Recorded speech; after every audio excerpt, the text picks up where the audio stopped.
Satu, sunnah pertama, selesai menunaikan salat itu istighfar. Dari kalimat astagfirullah. Apa itu istighfar? Istighfar itu gini, asalnya katanya ghafara, ghain, fa, kemudian ra, ditambah ista. Setiap ada ista artinya minta. Ghafara itu mengampuni, ghufran ampunan, istighfar minta ampun. Minta ampun. Di dalam Al-Quran, kalimat ghafara dan turunannya disandingkan dengan dosa. Dosa. Ya, turunan dari ghafara, ghafir. Ya, Quran surah 40 ayat 3. Ghafiridz dzambi wa qabilit taubi. Dari ghafir ada ghaffar, ghaffar. Quran surat Nuh ayat ke-10. Faqultu astaghfiru rabbakum innahu kana ghaffara. Dari situ ada ghafur. Pernah dengar kata ghafur?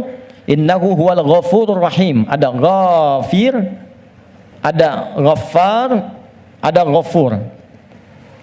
Semuanya menunjuk pada nama Allah yang mengampuni orang berdosa dengan semua tingkatan yang berbeda-beda. Kalau dosanya relatif kecil, tapi maaf, sekecil-kecilnya dosa juga. Kalau dosanya relatif kecil, ghafir. Agak menengah, ghaffar. Maaf, semakin terkumpul, ghafur diturunkan. Sampai manusia dipaksa, sebanyak apa sih dosamu? Kalau aku sudah turunkan nama yang paling tinggi untuk mengampuni semua dosa, dan engkau belum taubat juga, berarti bukan aku yang salah, kata Allah. Kamunya yang gak pengen berubah.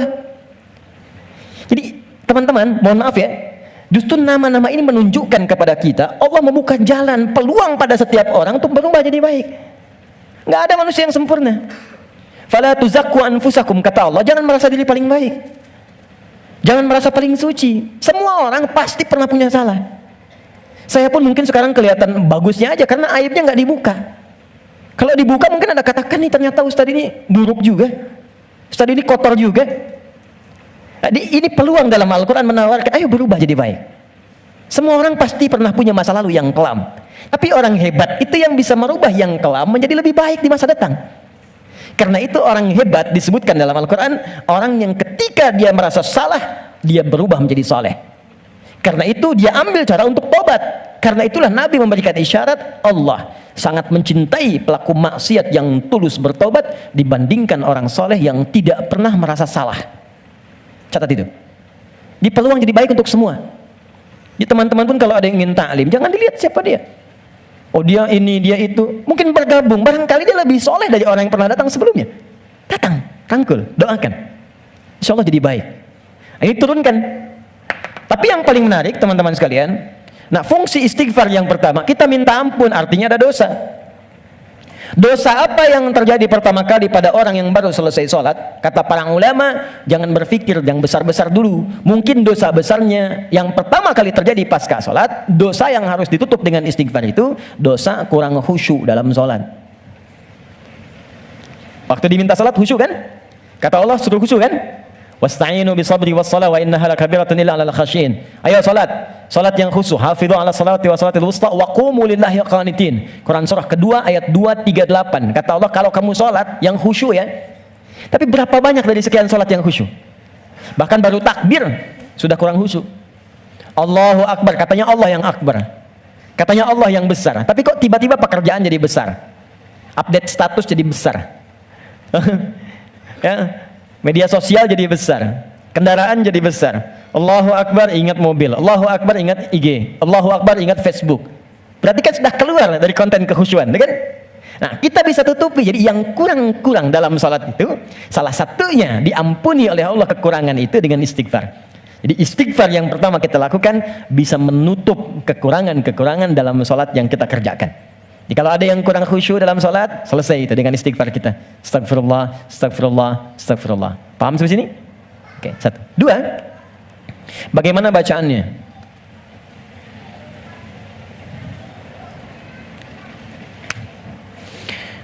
Teman-teman sekalian, bacaan istighfar itu bergantung pada kadar dosa dan jenis kesalahan yang kita perbuat. Misal, kalau yang standar tadi, ini kan standar. Ingat cara membaca hadis Nabi itu begini, jangan pakai terjemahan. Lihat dengan ilmunya. Ini kalau Nabi katakan ini bukan berarti harus begini saja, kalau yang lain tidak. Bukan. Kumpulkan dulu semua referensinya, baru kita lihat. Yang tadi, yang singkat, itu bacaan standar. Astagfirullah, astagfirullah, astagfirullah. Itu standar. Standar kita baca untuk menutupi kekurangan dalam salat. Tapi kalau kita ingin memohon kepada Allah dengan istighfar itu real, nyata, menggugurkan dosa yang kita kerjakan, maka coba oleh antum diingat dulu, punya jenis dosa apa yang kita kerjakan dalam kehidupan. Ya, saya beri contoh 3 dalam Al-Quran. Supaya nggak terlampau banyak ya. Dosa standar. Dosa standar. Apa dosa standar itu? Ya standarnya memang sering berdosa. Contoh, mata fungsinya apa? Oh kan? Lupa kan? Oh, sudah lupa suka nggak ingat memang. Mata itu untuk kita bukan melihat, tapi melihat yang baik-baik. Ingat, melihat yang baik-baik. Teruskan kalimatnya. Kalau melihat saja, semua dilihat. Tapi ketika Anda ikutkan melihat yang baik, berarti ada yang boleh dilihat, ada yang tak boleh dilihat. Yang baik itu yang dilihat. Ketika mata melihat yang tak baik, berarti salah. Kalau salah, berpeluang dosa. Gambar tak baik, nggak boleh dilihat. Tayangan tak baik, nggak boleh dilihat. Digi, maaf sekali kalau kurang menyenangkan kalimatnya, tapi karena saya sayang dengan Anda. Saya sayang, saya khawatir nggak bisa berjumpa di suatu saat nanti. Dan saya nggak tahu saya pun di mana. Tapi karena saya sayang pada Anda, saya sampaikan kalimat ini. Kalau dipandang saya nggak boleh, apalagi dilakukan? Maka jangan jadi pelakunya. Melihat aurat orang saja yang tampaknya nampak, nggak boleh dilihat, terus Anda jadi pelakunya. Jadi bintangnya gitu. Maka berapa banyak dosa Anda kumpulkan dari situ? Jadi ketika mata saja, ini kan mata peluang melihat yang tak baiknya banyak. Ya Anda keluar dari sini, Videotron muncul. Jangankan keluar, buka handphone ada gambar, WhatsApp ada iklan. Anda lihat status, yang lihat status istri orang. Terus sebaliknya. Ya salah? Tidak. Tapi kalau syahwat datang, jadi keliru. Salah bicara. Coba tunjukkan pada saya. Sampai jam sekarang saja teman-teman, jam 11 ini, berapa kali mata salah lihat? Telinga salah dengar, pikiran salah menangkap, lisan salah bicara, sampai ujung kaki. Maka untuk menutup itu, ada zikir standar yang kalau dibacakan, kita memohon kepada Allah, lisan yang salah tempat, mata yang salah tempat, telinga yang salah fungsi, bisa ditutup oleh Allah dosa-dosanya. Salah menempatkan sesuatu disebut dengan zalim namanya. Zalim itu keliru menempatkan sesuatu bukan pada tempatnya. Gelas untuk minum, gayung untuk mandi. Ada orang mandi pakai gelas, minum pakai gayung. Zalim. Mata melihat yang baik. Ketika dipakai melihat yang tak baik, zalim namanya. Maka ada zikir untuk menutup perbuatan zalim dan minta rahmat kepada Allah untuk mengampuni dosa-dosa yang tertuang dalam perbuatan zalim itu. Itu di Quran surah ke-7 ayat ke-23. Dan zikir itu sudah diajarkan oleh Nabi Adam sejak pertama turun dari surga ke bumi. Rabbana zalamna anfusana wa illam taghfir lana wa tarhamna lanakunanna minal khasirin. Quran surah ke-7 ayat 23. Oke. Kalau teman-teman pengen baca untuk menutup dosa-dosa itu, kita tahu nih banyak dosa misal. Atau mohon maaf saya tes dulu atau saya tes lagi. Barangkali ada yang merasa dosanya masih sedikit. Yang nggak punya dosa hari ini siapa? Boleh angkat tangan. Oke. Yang sedikit. Yang banyak. Kayak saking banyaknya kita sulit angkat kan? Karena merasa ada, karena standar. Ini apalagi sekarang peluangnya banyak tuh. Saya barusan protes tuh di pagi tadi. Saya mengingatkan pada media-media. Kenapa sih sekarang banyak menampilkan yang buruk-buruk tayangannya? Sehingga jadi tutorial maksiat gitu. Sekarang maksiat tuh ada tutorialnya. Coba, Allahu Akbar. Saya di jalan aja mau ke sini, buka berita isinya pembunuhan, perampokan, gini itu. Apa nggak ada yang baik-baik diberitakan? Orang itu kan apa yang diberitakan, pasti itu yang dilihat. Jadi kalau Anda membuat tayangan bagus, punya dilihat juga. Jadi kalau bisa bikin yang soleh, kenapa membuat yang salah? Kalau bisa membuat yang baik, teman-teman nih ya, misal Anda nih ikut project, bekerja di situ. Jadi kalau Anda semuanya kompak kerjakan yang baik, kan ikut kok semuanya. Siapa mau mainkan yang buruk-buruk? Jadi kalau kita bisa mengerjakan yang mulia, kenapa harus mencari sesuatu yang tidak baik? Nah, sekarang kita sendiri ketika mengerjakan diingat, ini baru hari ini, belum sebelumnya. Di begitu kita ingat, kita ingin tutupi, mohon izin, saya mungkin kalimatnya kurang menyenangkan. Setiap kita akan yakin akan meninggal. Pasti akan wafat. Pasti. Teman-teman pernah ingat nggak? Kita mengaji dari tahun berapa? Sampai sekarang. Coba hitung satu-satu di antara kita. Apakah ada yang selama kita awal mengaji masih ada orangnya sekarang? Mungkin sebagian sudah nggak ada. Mungkin kita salatkan sama-sama bahkan. Atau kalau bukan dia, kerabatnya yang pulang duluan. Dan kita akan menyusul. Dan kita yakin suatu saat kita akan disolat, kita akan pulang. Nah sekarang kita yakin kita akan wafat, tapi kita nggak punya bekal untuk pulang. Anda mudik bulan Ramadan aja, ke Idul Fitri, Anda nggak punya bekal, kan nggak berani mudik Anda. Kenapa nggak mudik Pak? Nggak ada bekal. Sekarang kita mau kembali kepada Allah dan Anda merasa, kita merasa kurang bekal. Bagaimana cara kita pulang? Maka yang standar tadi kita perbaiki. Maaf, kan tidak ada aibnya kita istighfar. Jadi baik itu salahnya apa sih? Mata kan sama-sama melihat juga, telinga sama dengar juga. Jadi kalau kita bisa mendengar yang baik, kenapa harus mengerjakan yang tidak baik? Maka kita koreksi, kita bacakan Rabbana zalamna anfus. Ya Allah, kami selama ini salah. Anfus itu diri. Saya salah menempatkan tubuh saya. Saya mengakui mata saya salah lihat. Saya mengakui telinga saya salah dengar. Sampai ke kaki saya, ya Allah, saya mengakui itu semua. Wa illam taghfir lana ghafar. Dan saya mohon ya Allah, kalau kau nggak ampuni dosa aku ini saat ini, wa tarhamna, nggak rahmati aku, nggak sayangi aku dengan ampunanmu, lanakunanna minal khasirin. Aku takut kalau pulang aku rugi. Aku takut kalau wafat sekarang terus aku masih banyak. Itu minta. Ini yang pertama. Maka dari itu, Anda boleh bacakan itu. Kalau standar tadi, astagfirullah, astagfirullah, astagfirullah. Jadi yang dimaksud baca astagfirullah itu yang standar. Untuk menutup yang salat. Jadi kalau Anda sudah bacakan itu astagfirullah, astagfirullah, astagfirullah, kemudian Anda ingin spesifik mengoreksi diri Anda, Rabbana zalamna anfusana wa illam taghfir lana wa tarhamna lanakunanna minal khasirin. Paham? Satu. Dua, saya beri contoh yang lain.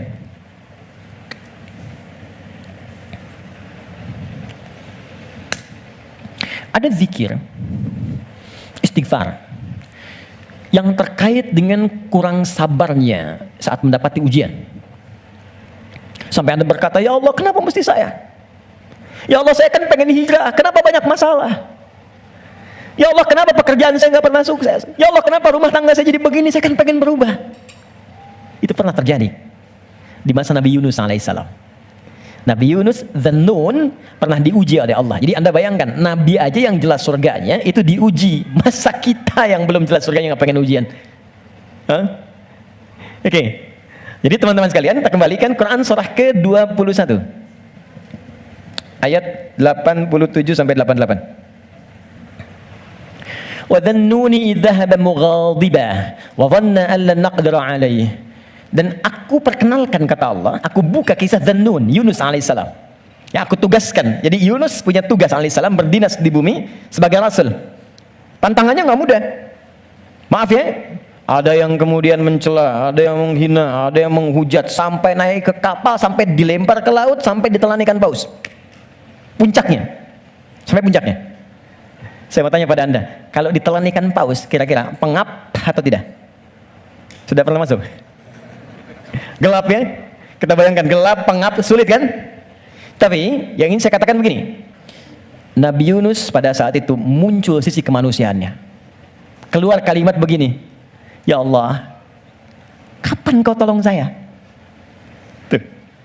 Idzaba mughadiban fa dhanna an lan naqdir alaihi. Dia kira kami enggak akan tolong. Dia berkata, ya Allah, kapan tolong saya? Kemanusiaannya. Cuman karena beliau nabi dan rasul, punya sifat ma'sum, maka diturunkanlah bimbingan oleh Allah untuk menjaga beliau supaya terbebas dari kesalahan. Dijaga. Itu sifat ma'sum dari nabi dan rasul. Maka kami turunkan zikir kepadanya untuk mengatakan, kamu jangan mengeluh. Ini ujian. Maka diajarkan zikir oleh Allah untuk mengentaskan keluh kesahnya. Setelah keluh kesah hilang, maka semua kenikmatan didatangkan kepadanya. Tapi yang paling menarik, di ujung ayatnya ditutup, akan ada orang beriman melakukan keluhan yang sama di masa depan. Walaupun gak masuk ke perut ikan paus. Makanya kalimat Allah ketika membebaskan Nabi Yunus dari perut ikan paus setelah berzikir itu, kalimatnya fastajabna lahu fanajjaynahu minal ghamb. Kami cepat jawab doanya. Jadi begitu berzikir, dikabulkan oleh Allah, ditutup semua dosa-dosanya. Dosa mengeluh ditutup, dosa seakan menyalahkan Allah ditutup. Ketika ditutup, kami selamatkan dari kesulitannya, kami limpahkan rezeki yang pernah dirasakan oleh ia sebelumnya, bahkan lebih. Tapi belum selesai ayatnya. Wa kadzalika nunjil mu'minin. Demikian pula kalau ada orang beriman tanpa batas di masa depan, umat siapapun ia, mengeluhkan peristiwa serupa, kalau dia melakukan zikirnya, aku lepaskan dari kesulitan yang menghimpit, aku berikan kebahagiaan tanpa batas. Saya tanya pada Anda, pernah nggak ada yang mengeluhkan ujian Allah dalam pekerjaan misalnya? Di rumah tangga, ya Allah kenapa mesti saya? Ya Allah why me? Kata Allah why not? Ya Allah kapan ini berakhir? Sebentar lagi. Ya Allah, ya Allah, ya Allah kenapa saya? Ya Allah saya kan pengen baik. Udah pengen hijrah bagus, datang ke masjid tampilan bagus, sendal paling bagus, pulang hilang sendal. Ya, ada aja gitu kan? Dan kita menuntut. Ya kata Allah tuh, kamu ini bagaimana? Nabi dulu aja diuji. Tapi Allah turunkan zikir untuk menghilangkan itu semua. Sebelum sampai pada zikirnya, teman-teman sekalian, Allah turunkan standar menghadapi ujian semacam ini. Ini pernah saya sampaikan sebelumnya. Jadi untuk menguatkan teman-teman dan saya, serta kita semua, ini standar ujian tuh begini. Dan banyak kata Allah gagal melewati ujian itu bukan karena kurang pintar, tapi nggak belajar cara melewatinya. Saya bikin persamaan sebentar ya. Di situ aja, nggak apa, nggak. Saya tahu mana yang saya harus dihapus. Mana coba? Nah, saya tunjukin. Antum di situ dulu, lihat dulu. Ya, saya tunjukin ya. Bismillah. Karena antum yang orang pertama saya tes nanti. Insya Allah. Yang ini dulu. Ini tidak. Jazakallah khair. Kalau mau dipegang, boleh. Pegang dulu aja. Lihat sini. Saya bikin persamaan begini. Saya tanya dulu. Mau masuk surga? Masya Allah, alhamdulillah, surga punya persamaan. Mau dekat dengan Allah? Alhamdulillah, masya Allah, dekat dengan Allah. Baik. Mau dapat ujian? Kok jadi lemas? Mau punya masalah nggak? Enggak. Maaf ya, cuman sayang persamaannya tertulis demikian. Surga dekat dengan Allah, ternyata kuncinya disebut dengan sabar. Kuncinya apa? Sabar. Ketika seorang masuk surga, maka kalimat pertama dari malaikat ucapannya selamat karena Anda punya kunci sabar untuk masuk ke sini. Itu di Quran surah ke-13 ayat 24. Salamun alaikum bima sabartum fa ni'ma uqbaddar. Selamat Anda sabar. Karena punya sabar, Anda bisa menikmati segala kenikmatan yang telah dipaparkan di surga ini. Yang ingin dekat dengan Allah, ternyata kuncinya pun serupa, sabar. Dalilnya Quran, surah kedua, ayat 153. Innallaha ma'as sabirin. Allah bersama orang-orang sabar. Di saya membuat persamaan begini, surga sama dengan dekat dengan Allah, sama dengan sabar. Sekarang, persamaan sabar dalam Al-Quran, sabar bersanding lurus dengan ujian. Dengan masalah. Ujian. Masalah. Dalilnya Quran surah kedua ayat 155 paling kiri sebelah atas. Wala nabluwannakum bisyai. Kami akan uji siapapun yang hidup. Jadi sepanjang hidup pasti akan mengalami ujian. Kalau persamaan berikutnya, ujian sama dengan hidup. Jadi kalau kita baca persamaan secara terbalik, orang hidup pasti mendapat ujian. Persamaan terbaliknya, orang yang tidak ingin dapat ujian sama dengan tidak ingin hidup. Nah, sekarang saya tanya lagi, siapa yang tidak ingin punya masalah? Boleh angkat tangan? Terus Anda maunya apa? Oke, sekarang lihat kembali, fokus baik-baik. Lihat sini. Jadi setiap orang hidup pasti diuji. Kalau nggak hidup, baru nggak dapat ujian. Sepanjang hidup pasti ada masalah. Anda berpikir nggak pengen punya masalah pun itu sebetulnya masalah. Setiap kita pasti punya masalah. Saya pun di sini sedang menghadapi masalah. Seperti Anda pun belajar dengan saya sedang menggali persoalan. Nah sekarang saya keluarkan persamaan ini. Di matematika kan begini kan, A sama dengan B sama dengan C sama dengan D. Maka A sama dengan B, A sama dengan C kan? B juga sama dengan C, C sama dengan D. Kita turunkan ini. Surga sama dengan dekat dengan Allah, sama dengan sabar, sama dengan ujian. Maka kalau kita turunkan, orang yang mau pengen ke surga sama dengan ujian. Pengen dekat dengan Allah sama dengan ujian. Pengen sabar sama dengan ujian. Jadi kalau Anda ingin mendapatkan surga, pasti dapat ujian. Karena surga itu kunci untuk mendapatkan nikmat Allah. Dan untuk mendapat nikmat Allah, sabar. Untuk sabar, ada ujian. Jadi ujian itu kunci untuk ke surga. Ujian itu kunci untuk dekat dengan Allah. Ini makanya berbahagialah ketika sedang punya masalah. Artinya itu mendekatkan Anda untuk dekat dengan Allah. Coba ibu kalau nggak diuji dengan perilaku suami yang kurang menyenangkan, ibu nggak akan mungkin nikmat tahajud malam hari minta sampai berderai air mata. Kenapa jadi ketawa? Antum kalau nggak diuji dengan ujian pekerjaan, nggak akan nikmat antum puasa. Bukankah tahajud datang saat pekerjaan mulai macet? Saat akhir bulan uang belanja belum keluar? Baru kan mulai, ya Allah. Terus puasa, terus baca Quran. Di kadang-kadang ujian itu muncul supaya kita bisa menikmati kedekatan dengan Allah. Di ketika Anda mengatakan, ya Allah, aku ingin ke surga Firdaus. Baik, nih ujian. Ini masalah. Cuman supaya gampang mengatasi itu, diturunkanlah fikihnya, muncul caranya. Bagaimana supaya ringan menghadapi ini? Jadi bukan gelar yang dibutuhkan di sini, pelajaran. Anda nggak belajar, nggak lulus ujian. Sekarang ini ada ujian kehidupan, nggak dipelajari, status Anda setinggi apapun gagal. Bagaimana rumusnya?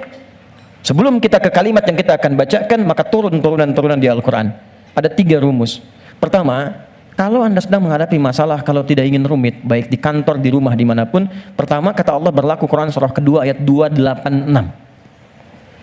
La yukallifullahu nafsan illa. Ini nih rumusnya. Prinsip pertama, tolong tanamkan dalam jiwa kita. Mustahil Allah menguji seorang hamba di luar batas kemampuannya. Kalau kita bahasakan ini ke dalam bahasa psikologi, itu akan menenangkan jiwa kita. Kalau Anda sedang diuji, katakan kata Al-Quran, bisa, mampu. Karena mustahil Allah menguji kalau Anda nggak mampu. Teman-teman maaf ya, yang mampu itu Anda, bukan saya. Ketika Anda punya masalah sebesar apapun sekarang, Anda mampu, saya tidak. Karena itu Anda yang diuji, bukan saya. Allah menilai Anda mampu. Kenapa Anda pesimis? Allah menciptakan kita mengatakan Anda mampu. Kenapa kita yang diciptakan pesimis? Nikmati saja, katakan pasti bisa. Mampu saya. Kita yang punya ayatnya, orang Jepang yang praktekkan. Bahkan dia bikin benteng Takeshi. Kamu bisa, kamu bisa, kamu bisa. Hanya untuk menaklukkan Takeshi. Kita punya, saya senang baca ya, senang baca dulu lihat. Nonton tidak. Cuma saya senang lihat baca apa gitu kan. Baca saya tahu. Son Goku, musuhnya Piccolo, penulisnya Suzuki Watanabe, saya tahu itu. Ya. Jadi tapi bacaan saja ya. Liverpool kalah 2-0 sama Chelsea, saya tahu nih. Nah, balik sini. Kembali ke awal tadi. Jadi ya itulah ujian. Kita mampu. Yang kedua, rumus kedua, Quran surah kedua Al-Baqarah di pertengahan ayat. Ya, yuridullahu bikumul yusra wala yuridu bikumul usra. Paling gampang al-insyirah, inna ma'al usri. Itu secara psikologis itu akan menguatkan kita. Dikata Allah, kalau engkau sedang punya masalah, katakan pada dirimu, pasti mudah. Pasti ada solusinya. Kalau diri kita begitu, itu akan ringan menghadapinya. Maaf ya, dibandingkan Anda menulis status, nggak akan selesai. Ternyata kamu tidak seperti yang aku kira. Capek. Udah aja, pasti selesai, pasti bisa. Nah sekarang persoalannya, cara kita mengatasinya, ikhtiarnya bagaimana sekarang? Nah supaya kuat, maka kadang-kadang ada tindakan yang keliru. Kadang mengeluh, kadang curhat nggak jelas, kadang cerita ke orang, alih-alih kemudian kita mengadu kepada Allah, atau puncaknya malah menyalahkan Tuhan. Maka diturunkanlah oleh Allah sebuah zikir lewat lisan Nabi Yunus alaihissalam, yang kalau dibacakan seketika Allah tenangkan keadaan jiwa, dibuang keluh kesah, dan langsung diberikan jalan terbaik untuk mendapatkan nikmat yang diharapkan. Apa bentuk zikirnya? Quran surah ke-21 ayat 77-nya. Wa nada fil zulumati alla ilaha illa anta subhanaka inni kuntu minadh. Itu zikirnya. La ilaha illa anta subhanaka inni kuntu minadh zalimin. La ilaha illa anta subhanaka inni kuntu minadh zalimin. Ini umum. Bisa di jabatan mungkin kurang menyenangkan, bisa di harta benda, bisa di persoalan. Nabi Yunus kan belum menjabat sebagai rasul, cuma dikerjai oleh orang, dilempar ke perut ikan paus sampai keluar. Bahasa Qurannya, wa kadzalika nunjil mu'minin. Kalau ada orang beriman berzikir seperti sama yang dikerjakan oleh Yunus, kami selamatkan ia seperti kami selamatkan Yunus alaihissalam. Boleh dikerjakan pasca salat. Langsung perintahnya di Al-Quran. Jadi kalau secara pribadi bacakan Rabbana zalamna anfusana, zikir terkait tadi bacakan ini. Bonusnya ada juga kan penyakit yang suka memvonis diri. Ya Allah, aku kok malah sakit begini? Kenapa mesti aku yang sering tahajud, sering puasa? Kenapa begini? Lakukan zikir Nabi Ayub alaihissalam. Bukan hanya diberikan ketenangan pada jiwa, bahkan diberikan kesembuhan. Diberikan kesembuhan. Saya berani mengatakan ini karena saya coba praktekkan di kalangan teman-teman spesifik. Dan hasilnya 100%. 100%. Ini ada saudara kita yang sedang ikut karantina dari Goa. cukup jauh, Makassar ke sana. 30 orang. Rata-rata di atas 50 tahun. 53, 57, sekian. Sekaligus pendidikan imam. Sekarang di Sukabumi. Ada di antara mereka yang matanya satu nggak ngelihat. Satu. Coba saya sampaikan pesan Al-Quran ini, saya datang, saya kunjungi ke sana, saya sampaikan, begini cara menghafal, Anda bacakan doa ini, sebelum menghafal ini, setelah menghafal ini. Kalau ada hajat khusus, cari di Al-Quran. Saya tunjukkan beberapanya. Tahu apa yang terjadi? 2-3 hari ke belakang saya dapat berita, ternyata yang nggak melihat ini, hari pertama, kedua, ke-13, ke-14, ke-15, tiba-tiba remang-remang melihatannya. Begitu masuk hari selanjutnya, dia buka kamar mandi, masih pakai handuk, langsung ada cahaya. Ini nyata. Kelihatan semua benda yang di situ. Bisa melihat kembali. Dia keluar seketika, dia langsung sujud. Bersyukur kepada Allah Subhanahu wa ta'ala. Ini kisah nyata, saya tidak mengarang. Nanti mungkin sebentar lagi ke depan akan kita sampaikan untuk share kepada yang lain. Ada kemuliaan. Jadi kalau makhluk mengatakan mustahil, itu tanda dari Khalik, tinggalkan makhluk, minta pada Allah. Nah, ada zikir Nabi Ayub alaihissalam untuk menghilangkan keluh kesah ketika sakit. Itu di Quran surah ke-21 ayat 83 sampai 84. 84 jawabannya. Wa ayyuba idh nada rabbahu, zikirnya anni massaniya dhurru wa anta arhamur rahimin. Allahumma anni massaniya dhurru wa anta arhamur rahimin. Ya Allah, penyakit ini sudah mengganggu saya, melukai saya, sedangkan Engkau yang paling sayang kepada saya. Kalau yang paling sayang saja tidak menyembuhkan saya, kepada siapa lagi saya mesti meminta? Oke, jadi itu ya. Itu zikir pasca salat. Kalau ingin standar, silakan. Astagfirullah, astagfirullah, astagfirullah. Allahumma antas salam, minkas salam, tabarakta ya dzal jalali wal ikram. Kalau ada kebutuhan tertentu, silakan pilih. Ya, sesuai dengan standarnya. Kalau tobat umum dengan ini ingin dipanjangkan, silakan. Astagfirullahal azim, alladzi la ilaha illa huwal hayyul qayyum wa atubu ilaih.